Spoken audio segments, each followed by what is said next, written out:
Hello, Census Publicity, Gerard speaking. Hi, Gerard. How are you doing? My name is Mark, and I just had a couple of questions for you regarding the upcoming census. Yeah, and are you with a radio station or newspaper or anything, Mark? We're with an online publication called Multi-Story. Okay. And Yep. yeah. Far away there, yeah. Okay. Well, I just the first question I suppose is that there has been quite. There's been quite a minuscule amount of press regarding the issue of the contractor that you have for the census this time around, and also in 2002 and 2006. So I suppose my question is, how come people were not made aware of this in 2002 and 2006? Well, I suppose that's up to the media. We've been transparent in everything, all contracts we've had. Maybe it just wasn't picked up by the media themselves. Had you issued a press release in 2002 and 2006 about this? No, well, we've issued a press release in response to the media asking about our contracts. So I presume, I can't tell you for 100%, but I presume there was nobody in 2002 that asked. But as far as I'm aware, 2006 a similar press release was issued. Okay, well, after a good search on your website there a couple of weeks ago, I couldn't find anything related to the contractors before 2006. Now, there was a mention of the data being compiled, but there was no press release to talk about the actual contractors. Prior to 2006? Well, prior to this time around. I mean, okay, I find that the website is pretty sparse on that, like. Okay, well, the website that we have at the moment is a Census 2011 one, all right, and whether the press release was up on the web at the time of 2006, I can't say for sure. Perhaps it was just released to the media and wasn't put up on the website. Okay. It wasn't a big issue. Right, okay. And, I mean, when the contract was awarded in 2006, given that, like in the interim between 2002 and 2006, there was court cases regarding the parent company in America. Was this not a cause of concern in awarding the contract? I know they weren't convicted of anything, but I mean, just on a kind of an ethical point of view. I suppose the best place for you to see, I suppose my only answer for this is you could read our press release at the moment in regards to that, and it sort of covers all the aspects you mentioned there. Of course, yeah, I've read that. I mean, I've read what the chief whip has said in the Dáil on Wednesday as well. And I mean, it does seem to be the continuous line. I mean, it's like saying that the UK company have nothing got to do with the US company, and I mean that's kind of like saying that Google in Ireland have nothing got to do with Google in the US. Like, I hear what you're saying yourself, but I suppose again, just the statement that we have sort of covers all the aspects of what we want to say on the matter. Okay, I understand what you're saying. The other thing was just in regards. I mean, this one seems to be a bit of a hazy one, like, but regarding the requirement to give your name on the census form, and when you say that this part isn't scanned, I'd like to explain how that works, and also whether the 100-year rule means that names will actually be released. Like, so I mean, the question is, do you capture the names that are on the census forms? The names are captured, I suppose, for processing purposes first and foremost. So, say I suppose I can give you an example. What we've happened in the past. Say if when we look at the forms, we can ascertain say if people make a duplicate name, we can see who's the mother, who's the father. But names aren't released or aren't stored on record, and they're released, as I say, the 100-year rule. Up to now, it's all been scanned. Like say the 1911 has been scanned completely, but we don't record the names. Like, we won't be recording the names this time around, or they're not used or given to anybody. Okay, but have they been? So they have been scanned up until 1999, is what you're saying, or till? I'd have to get. I'm not fully up to date now in the whole processing and the scanning aspect of it. But if you want, I can get back to you on that matter. Okay, that would be great. But just in regards to the 100-year rule, so you're saying that they are still kept for genealogy purposes, like? Yeah, well, the 1911 you can see people's names all right, but in terms of the scanning and recording, I'm not 100% on it. But I'll get those answers for you and get back to you. I suppose the best thing I could do for you. Okay, and the other question, just the final question now, Gerard, is just in regards to CSI, to CACI's involvement in this. when the processing happens, are CACI completely removed from this now, in that the software and the hardware that you have is under the hands of the CSO completely, and is the premises in Swords a secure premises in that? Is there internet access available on these computers? No, there's no internet access on these computers, or no email facilities either. CACI, I suppose, as the statement says, they help with some of the processing aspects of it, but they don't have any access to the records. Everything's kept on servers here in CSO Swords, and as the statement goes on to say, that it's completely confidential and safe, and won't be given on to any third parties.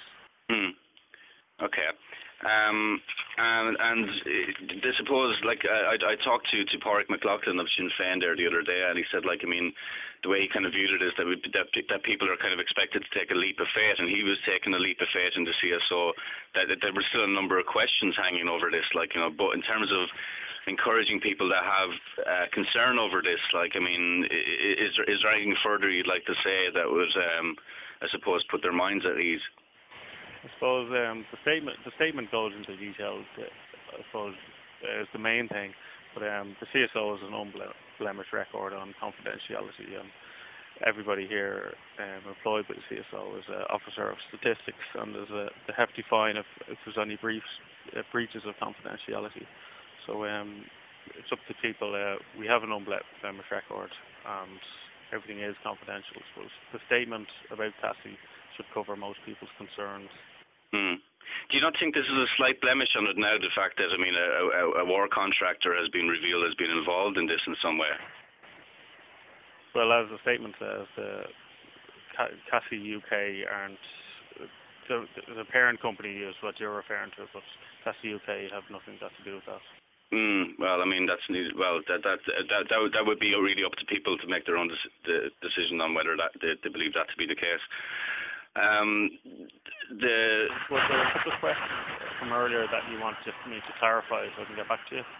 Yeah, I suppose the clarification is on the 100-year rule on it, and what exactly happens to the names, like when they're scanned, and what process is done that allows them to be removed from the.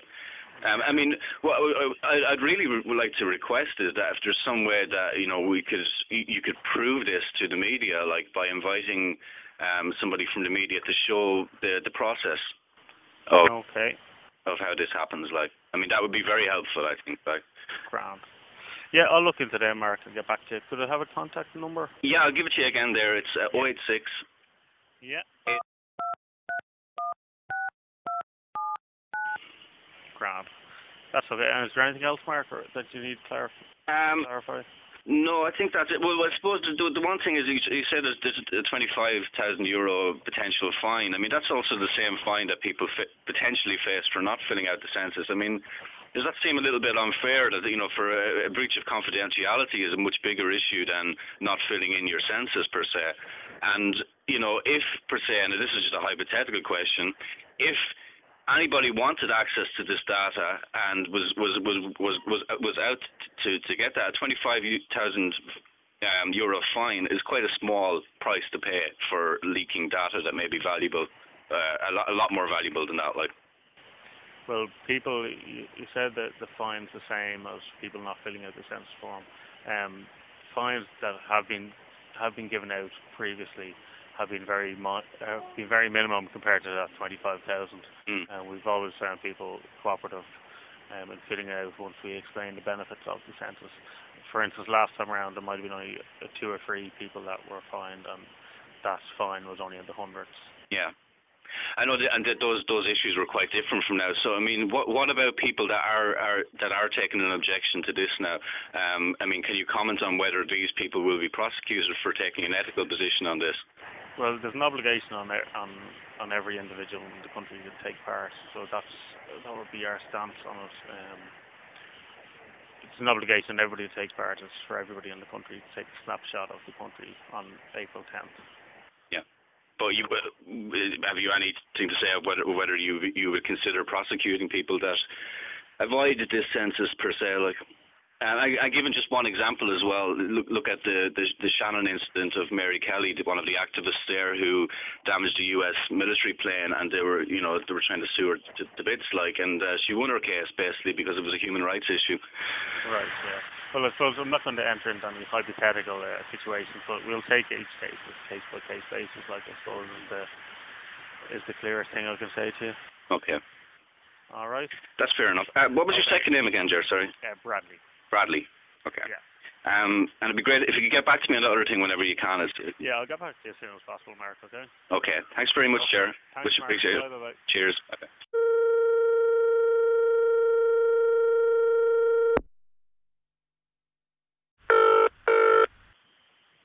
Yep, there you go. Okay. Hi, Gerard. Yes. How are you, Mark? So one of your questions was the 100-year rule and what happens to the names and the process. Yeah. So the names are not recorded.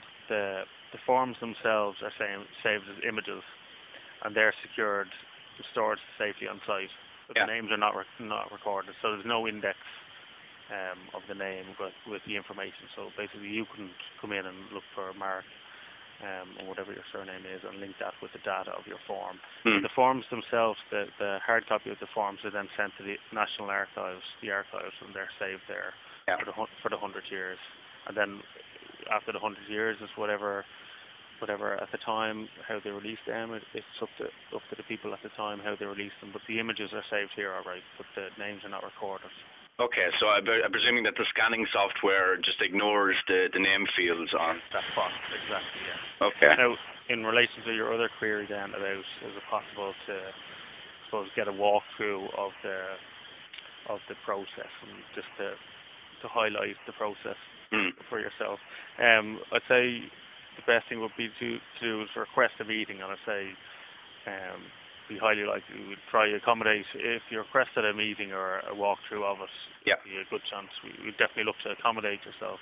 I suppose if processing was on at the moment, if without being an officer of statistics, you wouldn't be able to go through the floor while the people are on the computers working with them. But certainly our IT manager could maybe walk through the server where things, how safe it is, and go through that process or that side of things. Yeah. All right. Okay, that would be great. I mean, I'll contact you next week about that. Like, I mean, it was just put in an email to census@cso.ie. Yeah. Just request exactly what you want. Okay. Okay. Listen, I much appreciate you talking to me, Gerard. That's grand. Thanks, Mark. And if you wanted, do you know? Have you found the site where all the other stuff is, like? Your site, is it? Yeah, it's multistory.itison.net, and it's spelled multistory.itison.net. You don't need the wwws. So what is it again? Sorry, multistory. Multistory.itison.net. Very good. Okay. Thanks, Mark. Okay. Thanks, Gerard. All the best now. Take care now. Bye bye.